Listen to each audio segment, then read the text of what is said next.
A says Ah. I says A. U says O. At Parklawn Elementary, we are seeing strong results from our school-wide commitment to literacy through our Walk to Read model in all our grade levels, kindergarten through 5th grade.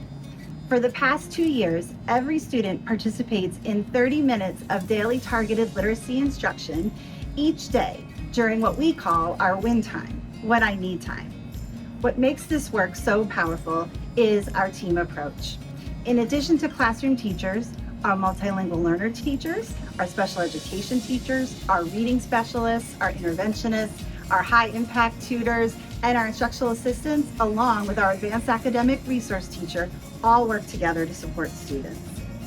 Students walk to the instruction they need, allowing for focused, small group learning, targeted and tailored for the learning of each child.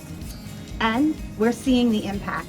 In grades K through 3, in our VALS literacy data last year showed a 16 percentage point increase in students reading at benchmark last year.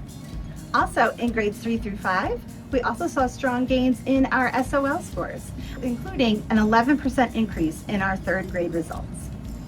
At Parklawn, Win Time ensures every student gets exactly what they need to grow and to become successful readers.